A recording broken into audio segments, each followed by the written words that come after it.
Hey everybody, welcome back to another episode of FSI DFS, Ruler 31. It's the 1st of June, coming off the Memorial Day weekend, and we are going to cover a massive 14-game slate tonight starting at 7:05 p.m. Eastern.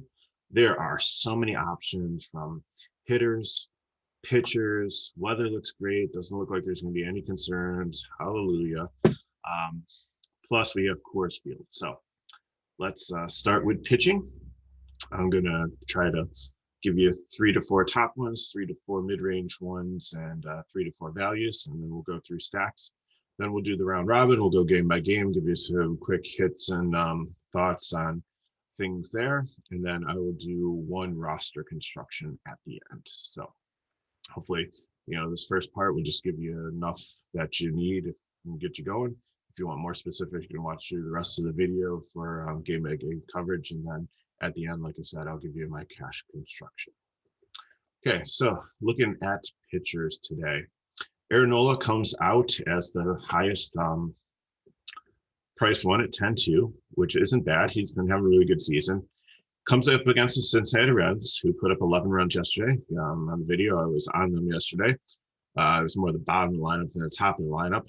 And Mr. Max Sherrock goes off for 33 points at mid-value, at mid-price, actually, at mid-value. He was bottom barrel, awesome value there.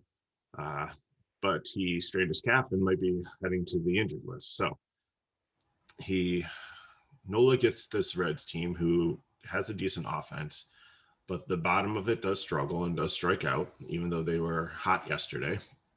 And it's in the Cincinnati smaller ballpark, but the total is only 3.75. He's up against a decent pitcher. So I like him. I don't love him here. I think I'm going to pay down a little bit. I don't hate anybody from paying Nola in this situation.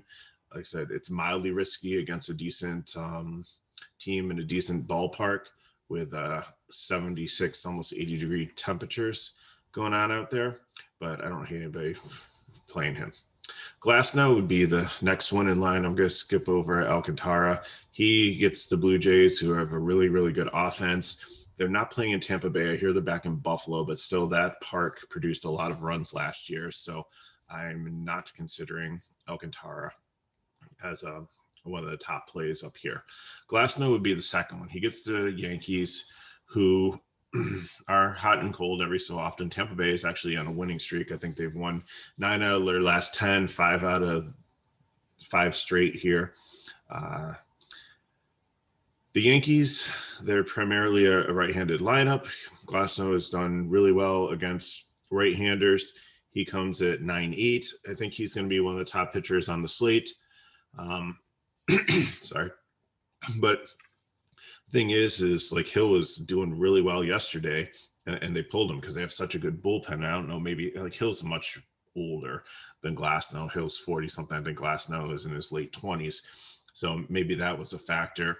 The Yankees can hit, but I think he has enough going for him. His season, his control, his pitch selection, his strikeouts to be able to do well against these Yankees tonight. The next guy that we're going to look at in the upper range here is going to be Pineda. And Pineda is 9.2. He gets the Baltimore Orioles. He has struggled a little bit against lefties, but I think, this Baltimore lineup, the park favors hitters a little bit, but I think there's plenty of Ks in this lineup. I think there's plenty of opportunity for him to go out there and to pitch well and to do decent. His last game, he faced Baltimore just recently. He had 28.5 DK points, which is really decent. 8 Ks, 1 earned run, quality start. Definitely like that, and definitely something that I would be considering tonight. I like the discount on some of these other top pitchers. And the final one to take, and I know yesterday I built a beautiful line, and my Oakland pitcher there just had a horrible first outing. He was bad. After 3, like going out there and putting like 20 some DK points, he had like 3 DK points yesterday, Capellian. But I think I'm ready to go back to the well today with Chris Bassett against them. Bassett's a more established pitcher against the Seattle team. And at 9-1, I think he would be number 4 out of the top ones up here. But I think there's definitely, will have low ownership.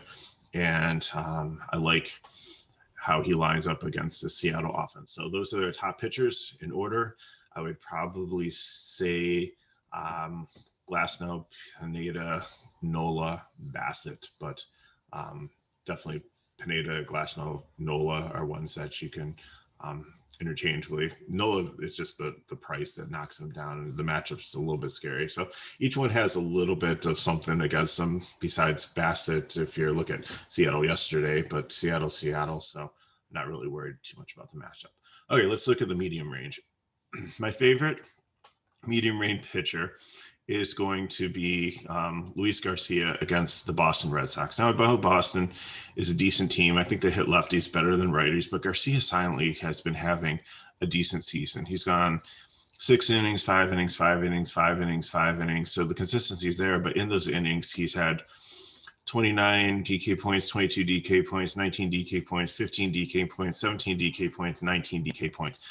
Averages about 7 strikeouts a game, I think, for 83, 8.3 K. He's definitely one that I really like in this mid-range. The next guy that I like in the mid-range is Wood from San Francisco. He gets the Los Angeles Angels, again, without Mike Trout. Again, they probably, like Ohtani will be in the lineup. Yeah, he's a lefty, so you have like Upton and Rendon, but it kind of neutralizes like Walsh. And there's some strikeouts in this Angels lineup that are just not as good with like some of the guys that have been hurt, guys not having a good season. There's only a couple like Ohtani and Walsh that are really having a good season. It's in San Francisco, which is more of a hitter's or a pitcher's ballpark than a hitter's ballpark. I know it looks like the wind might be blowing out at 17 miles per hour, but that's still definitely maybe favor hitters a little bit. But the game total is like a 7 here, and I think I really like him. He's a good quality pitcher, having a good season. I know he had the Dodgers like back to back, but he still put up 17 DK points against them. He has his last bad game that was under 17 DK points was facing Colorado at Colorado. So I definitely really like Woods. And, you know, I might end up pairing some guys in this like mid-range here. The next guy I'm looking at too is going to be, and just make sure that he is pitching, because I have seen some sites have Hauser pitching for Milwaukee today, but Eric Lauer at 8-4 facing Detroit, getting the Detroit bump there. He's had some games where he's struggled against some good offenses, but he went out and recently faced San Diego. He went 6 innings, had 20 DK points, 6 Ks, only gave up 1 run. So I think against this Detroit team that's free swinging, not patient at all, lots of strikeouts, I think he's definitely sorry, one that I would consider it and like it at 8-4 here. The other guy in this mid-range that I would look at would be Robbie Ray up against the Marlins. He's have an okay season. Again, it's a smaller ballpark, a minor league ballpark, so balls can fly. I think maybe, you know, the Marlins have some right-handed hitters that could get to him against maybe Duvall. He has averaged giving up 3 runs to the last 7 games. But, you know, he's also gotten strikeouts, gotten innings, and done enough to kind of balance giving up those runs. So I think he's another one in the mid-range that might be quite popular just because people see him facing the Marlins. But I prefer Garcia, Woods, and Lauer over him.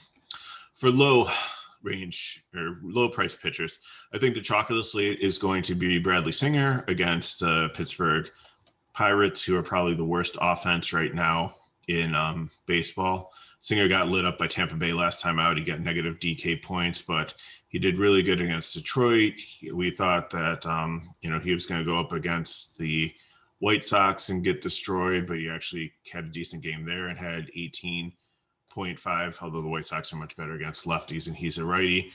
Had 15 against Detroit, 31 against Detroit. Looks like this guy's faced a lot of bad teams. He's faced Toronto and had 22.5. So I think at his price and his opportunity to get some Ks against this Pittsburgh lineup, his seems like he averages anywhere from 5 to 6 Ks per game. I think that's enough at a 6.9 to get you where you need to be in cash tonight, and your SP1 can be a little bit higher up there. The next guy I like is on the other side of the Milwaukee, Detroit, Matt Boyd. Milwaukee, they're facing a lefty, and Boyd has been very tough on lefties. So that neutralizes Long and Yelich and some of the other lefties that they'll throw in this lineup. They can throw some righties out there, but I think Kane got injured in yesterday's game. Willie, it's not Adams, it's Adames.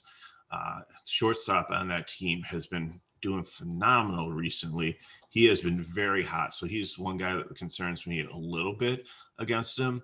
But as I look at his numbers, like, you know, he's continues to have at least 1 or 2 strikeouts per game. And that's one of the problems that he had in Tampa Bay. He homered yesterday. So maybe there's only concern like with him there, but I'm okay if Boyd gives up like 1 solo home run to him. But the rest of this team is pretty weak. They've struggled this year. They only have a 3.91 total. So Matt Boyd at 6.5. I think he's a decent play there on the lower end. Get a little bit riskier with low end. Crow is 5. He is the Pittsburgh pitcher against the Kansas City Royals. They've also struggled. He gave up negative points and got lit up by the Cubs, but he, before that, had 3 really solid games against Atlanta, San Francisco, and the Chicago Cubs. Also, he is going about 5 to 6 innings per game, besides the last one where he just had a bad day. It happens to pitchers. Sometimes they just don't have it. So I think he bounces back here. He averages about 5 strikeouts a game. And at 5K, if you want to get off the Bradley Singer's chalk, there's a couple good hitters in this Kansas City lineup, but the rest of them have really struggled this year and really haven't been that good. So I think that he can get out there and get through 5 innings, get you enough points to make value at 5K there.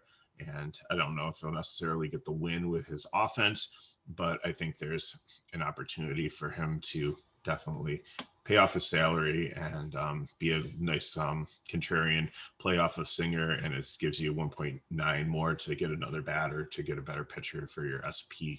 And then finally, the last pitcher, a look at value I consider kind of like under 8K, so in the 7K range. Max Fried against Washington. They have actually been decent against left-handed pitching, but I think Fried goes out there. He's been solid to get like 7 innings. See him probably getting anywhere from 15 to 18 DK points, get some strikeouts. I think I'm listing him as 4th here in the value range just because Washington could potentially get to him. It's 80-degree day. Looks like the wind's blowing in a little bit, so I don't think there's too much of a factor on it. It's going to be hot, but his last games, he had 17.5, 23, 16, 22, gone 7 innings, 6 innings, 6 innings, 5 innings. He did come back from an injury, so he's getting a little bit stretched out there. Ks are down a little bit last game, but before that, it had 8, 4, 6. So I think he's a solid, really good pitcher against a lineup that's mildly scary, but nothing too much. Okay, so that wraps up pitchers. So like I said, you're probably going to, I think the most chalky pairing is going to be Glasnow and Singer, but there's so many other options that you can go depending on your bat construction. Okay, let's talk stacks. Top stack of the night is definitely going to be Texas in Colorado. They are priced like they're playing in Texas. DraftKings forgot that they were playing in Coors. Look at these prices. Willie Calhoun, 3.6. Isaiah Kiner Falefa, I just usually call him IKF. He is 4.2. Lau, 3.5. Adolis Garcia, who I've loved this season, how he's playing, 4.2. Joey Gallo, 4.1. Solak, facing a righty, he might drop down a little bit in the lineup and hit sixth. 7.1. Brock Holt has had success in his career against righties, being the lefty. He's only 2.4. And then Chaim, the switch hitting catcher, which he's cheap and he's decent, and I love the switch hitting part of him. 2.5. So there's some awesome pricing there. So I think everybody is probably going to stack this Ranger team, take 5 from there, and that's going to be their number 1 stack. Number 2 stack, I think, is going to be the LA Dodgers. They get a great matchup against John Gant and the Cardinals at home. They've had a 4.958 total, and they're a negative 200 favorite, and Gant has really struggled with control. So I like both sides of the plates here, all the team.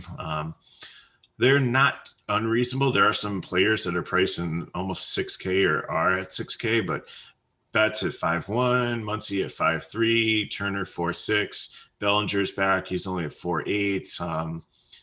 So there's definitely a decent stack there that's not super, super high priced, a little bit expensive, but I think you can make it work with 4 or 5 and throw in some value plays there. Next up would be the Minnesota Twins facing off against Bruce Zimmerman, who has been very, very bad this year. He is a lefty. We love Minnesota righties against him. So Garlick, Donaldson, Cruz, Garver, Polanco, Sano. You have a lot of options there. I think they have a 5.06 total, and I think they'll definitely get there or exceed that. So love the Twins in this situation, and in a part that helps hitters also.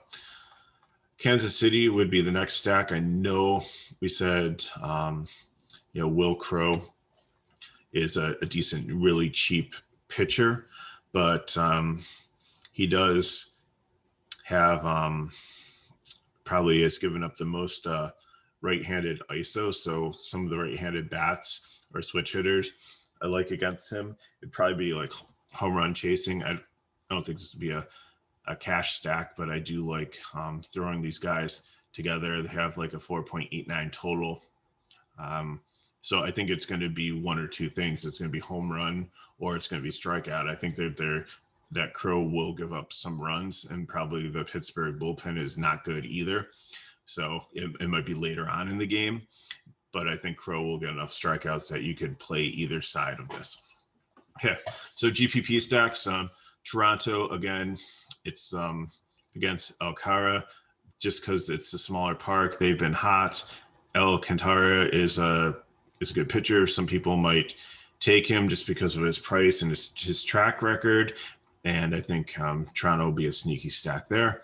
I like the Cubs stacked against Ryan Weathers, lefty. He probably might only get through the order like once before he gets to the bullpen, but I think the right-handed bats of Contreras and Bryant and Baez and Happ, and I have no idea who Patrick Wisdom is, but maybe he's the Sherlock of today at 2.7, go out there and put up 33 DK points. I'm not saying he's going to, I'm just speculating.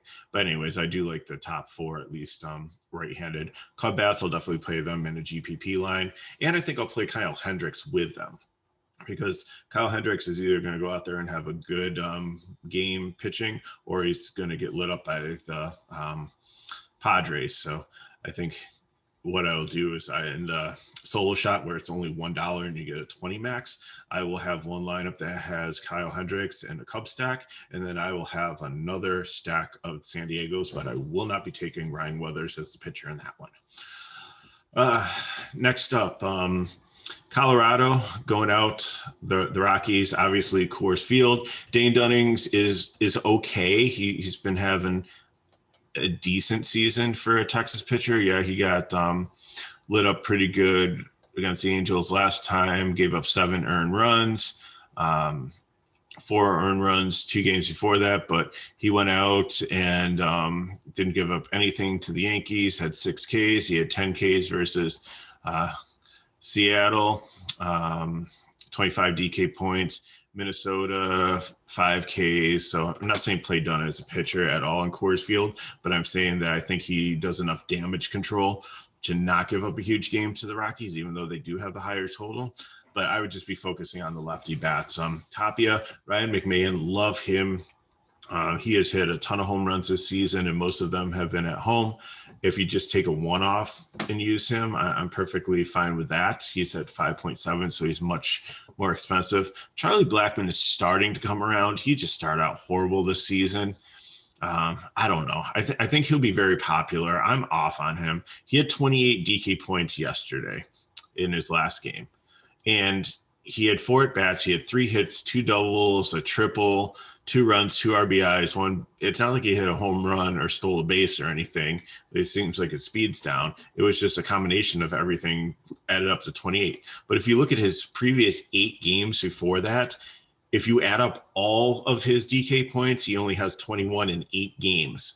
That's not an average of 21. That is 21 total DK points. So we're talking like a 7, a 2, a 3, a 0, a 3, a 4, a 2, a 0.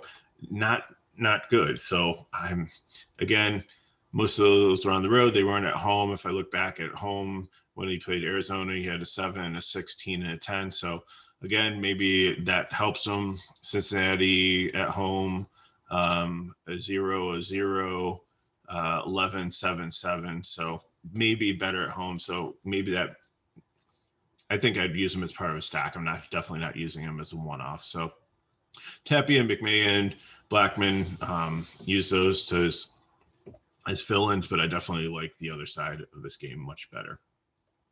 Houston would be the next stack against the Red Sox.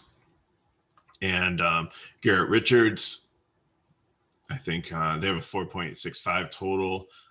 Favorite ones here would be Tucker and Alvarez, the lefties, but I have no problem mixing in if McCormick moves up to the top of the order at 2.8. He's been very solid. So if it's something like Tucker, McCormick, and Alvarez are all in the same area, like batting within like 1 or 2 batters of each other as a stack, I take that. I'm okay mixing in like Altuve, Bregman, or Gurriel or whatever you need to make it work. I think this is definitely a GPP secondary stack. This isn't a primary thing, but I think that they're going to put up some runs tonight against Garrett Richards.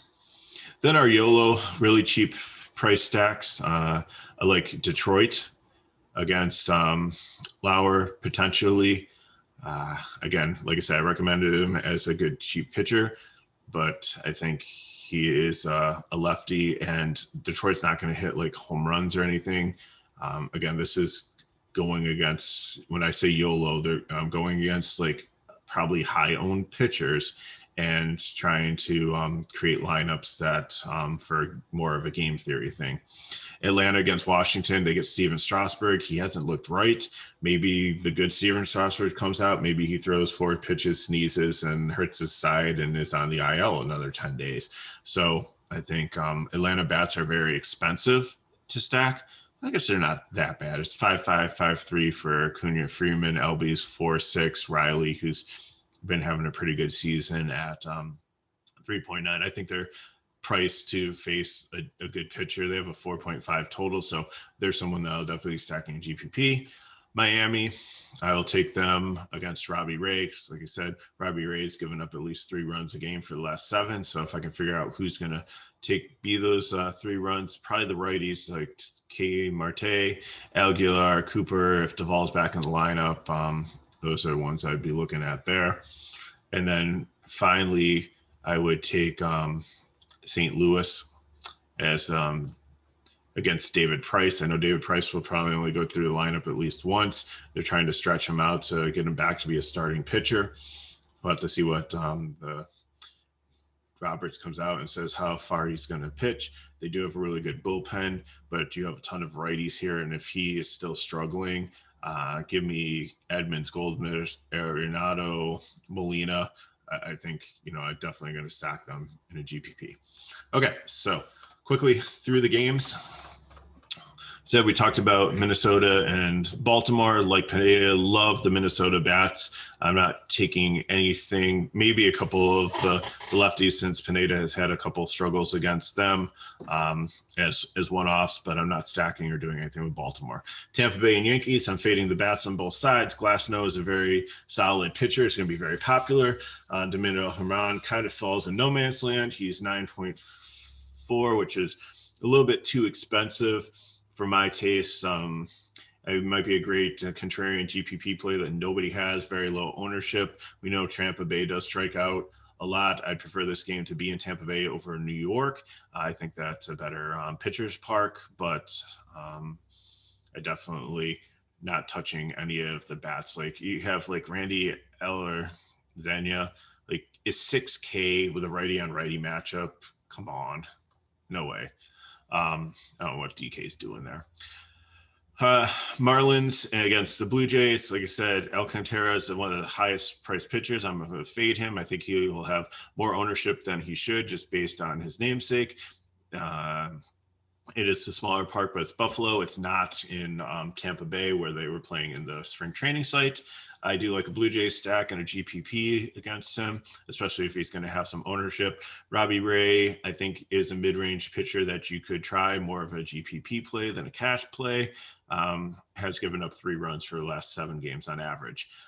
Philadelphia and Cincinnati Reds, I think this is going to be a pitcher's duel. Even though the Reds put up 11 yesterday, I'm not touching either one of these teams' bats.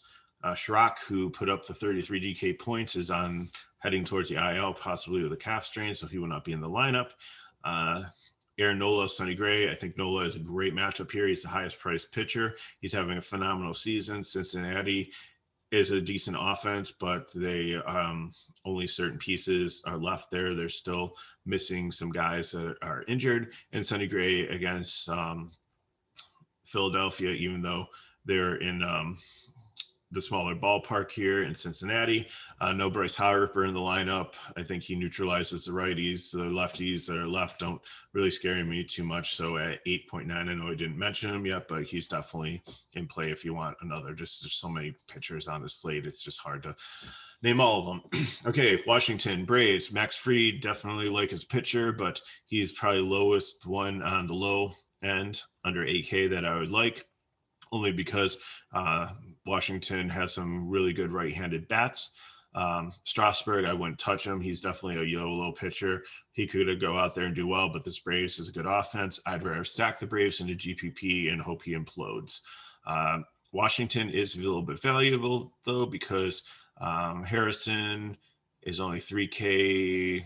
I do not play Schwarber, lefty and lefty there. Zimmerman, I always liked against lefties. He's 4.5. That'd be GPP only. It's a little too much. But in cash, if you want to go like Gomes at 3.2, Castro at 3, Harrison at 3, those are definitely fill-ins for a cash game that I definitely would support.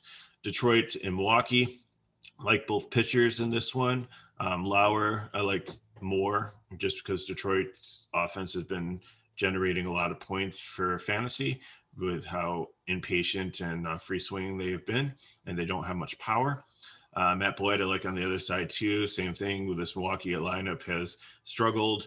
The lefties are probably the better bats. Some of the righties have been hurt recently. Adames, I like it as a one-off bat. He's just having a really good season. He'll probably get at least 1 or 2 strikeouts, but he might hit a solo home run here. Detroit, if you want to get really cute in a YOLO stack against a pitcher that could be highly owned, you could stack up. They have a lot of righties here. But again, don't expect a lot of power. Cubs and Padres. This is one where I said, like, Kyle Hendricks is either going to have a good or bad game. He's either going to get beaten up by the Padres or he's going to do well. So I'm going to play Hendricks and a right-handed Cub stack, probably 1 through 4. Maybe I'll throw in like Wisdom or one of the other cheap ones if it works in my construction. And then on the other side, I'm also going to have in $1 Padres stack, because I think Hendricks could be, if he does well, then my dollar helps me on that one. If he doesn't, I lose $1, and I have the Padres, so maybe I'll win some money there. So that's going to be my hedge game. Don't like anything on the Red Sox side here against Garcia. Garcia is one of my favorite mid-range pitchers. I think he's going to have a solid game. He's been quietly having a really strong season here. Red Sox are definitely better against left-handed hitting than right-handed hitting. And I do like the left-handed bats against Garrett Richards, and I'm okay throwing in McCormick, who's cheap if he's a little bit higher up in the lineup, and any of the other regular righties. Pittsburgh and Kansas City, we have Crow against Singer. I think Singer is going to be the chalkiest SP2 at his price, having a really good season against Pittsburgh, who's probably having one of the worst seasons offensively. Crow, I can make a case for. He's volatile. He will give up probably a couple home runs in this one, but Kansas City has struck out. He's only 5K, so GPP only. You can play him there. Singer, definitely a cash play. I would not play the Pittsburgh bats against Singer, but I could see a Kansas City stack against Crow if you go home run hunting and are picking some of the right-handed ones. Mondesi seems to be heating up a little bit. Carlos Santana, there's a couple of ones that I like there. You have Coors Field game. Love the Rockies, or the Texas side of this one. They are way too cheap. Take 5 of them. I think that's what you need to do for cash. If you GPP, play what you want, don't play them. Try to get leverage in case something happens. Marquez is a decent pitcher, but I do think that the Texas bats will win out here, especially against the Rockies bullpen. I wouldn't play Marquez or Dunning here at all. Rockies, Dunning has been a decent pitcher. I think he will hold the Colorado team back a little bit, but I think Ryan McMahon is definitely my favorite one-off here. Blackman seems to do better at home than on the road. He really struggled recently on the road, but looks a little bit better at home. You can always mix in Tapia, Cron, whoever else in this lineup you want to. Again, I'd rather take like a couple one-offs here, or just go in cash, or go full stack in GPP. Game we didn't talk about, the Mets and the Arizona Diamondbacks. Not too interested in either pitcher here, or any of really the bats. I'm just going to kind of cross this game off. It's in Arizona. The roof might be open. The totals aren't super high. So if you want to play it in like the late night slate, that's fine. But for me, I'm not even going there and considering it. Angels in San Francisco, Alex Wood, I really love him against the Angels offense, missing Mike Trout and really struggling against lefties this year. And I think that I'm not going to really touch any Angels bats. San Francisco bats against Heaney. He's another one where you play him and he can do decent, and at 7-7 would be more of a GPP play, or you hedge and you play the San Francisco bats against them, which I like the righties here, although they lost to Longoria yesterday to an injury. So, but you still have Slater, Posey. I used to love Wilmer Flores, had a man crush on him against lefties. So I might play him today just in a line, just because if he's due for a home run sometimes. So that's my bold call. Wilmer Flores has a home run today. Don't play him in cash, but if you have a GPP lineup and you have a first or second base open and you have about 3.5K, plug him in. Okay, Dodgers and St. Louis Cardinals. Dodgers are probably my second favorite stack next to Texas. Love them against Grant. Righties, lefties, I don't care. Grant struggles with control. They almost have a 5 total. Load up on the bats if you can. Mix them in with the Texas bats in cash, or play them and throw in a couple of Texas bats. So go 5 here and 3 Texas bats. They're cheap enough. It works. Cardinals on the other side, I like the right-handed bats as a stack against David Price. We'll only get through the lineup probably about once. If he gets completely blown up, he'll go out sooner than that. Dodgers have a really good bullpen, so you have to get to them early. It's a GPP stack, not a cash thing, but it's something I'll throw in $1 definitely. And then finally, you have Seattle Mariners against Oakland A's. Even though the A's pitcher got blown up yesterday and killed all my cash lines that were doing really well with a lot of Cincinnati home runs, helped me mid-cash instead of having a great day. I'm willing to go back at Bassett against the Seattle offense. I think he's a more established pitcher. I think he'll do quite well here and be very quiet and low owned. So I'm not saying he's my favorite play, but he's somebody that I would consider if I land on him in that price range and in my build. And I'm okay with some Oakland bats against the Seattle offense and Marco Gonzalez. I'm not touching the Seattle bats. Okay, I know this was long. I know we're to the point where you're waiting for. So what's my lineup going to be? Well, I'm building my lineup in reverse today. So today I'm going to plug in my bats. So I am going to plug in Lau at first base from Texas. I'm going to plug in Kiner Falefa at shortstop if he's batting second. Then I'm going to take Calhoun, Gallo, and Garcia. If IKF is not batting second and it's Solak, then I might consider putting him in the second base spot. The other thing, too, is that takes up all my outfield spots, so I might consider throwing Solak in anyways and dropping Willie Calhoun so I can have an outfield spot. Then I'm going with the Dodgers. So my choices are who's left here. I have like kind of like a streak of guys that are in the same area. I can get in Muncy, Turner, and Will Smith. And that leaves me 8K per pitcher, which isn't bad. If I go down to Singer, then that gives me up into like the high 8Ks and low 9K range. Some of the other options that I've looked at also is dropping Calhoun and putting Bellinger in or Betts in for the outfield spot. And then I would drop Will Smith at catcher and go to the Rangers catcher, who's the switch hitter and is only 2.5K if he's in Heim. So that gives me a lot of different options there. It's pretty cool that you can punt. So I would play around with the Texas bats, but the core ones I want are Gallo, Garcia, and Lowe. And then again, I said, see where IKF versus Solak is batting in the order and throw them in as the fourth one. The fifth one would either be Calhoun or the catcher, and then throw in the Dodgers as the rest. And then, like I said, I think one of the most popular pairings is going to be Glasnow Singer, but there's so many other options that you can mix and match here with all the pitchers that we have given you here that it makes a really nice cash build. So big slate. Thanks for watching and getting to this point. Please give us a like, leave your comments below. We love it when you interact with us on videos. Hit me up on MegaRuler31 on Twitter. Follow me there. Reach out to me, DM, ask some questions. You know, if you got like 1v1, it's hard for us, you know, for around lock time when we're trying to help build lineups and things like that with our subscribers to answer every single question, like how's my lineup look? But like seriously, if you've got like a 1v1 or like you see some guy or a situation changes and somebody enters as a new pitcher or a new lineup and you're just wondering how that changes things, then leave a comment in the video or reach out to me on Twitter and we'll see what we can do to help you out, because that's what we're here to do. So thank you again for watching. Please give us a like, subscribe to our channel if you haven't already so you know when our videos are coming out, and then recommend us to some friends. We just want to try to continue to build this community. It's been a short period of time where we've like built up to over 2,000 subscribers, and we continue to grow, and we just want you and your friends to be part of this. So once again, thanks for watching. MegaRuler31 out.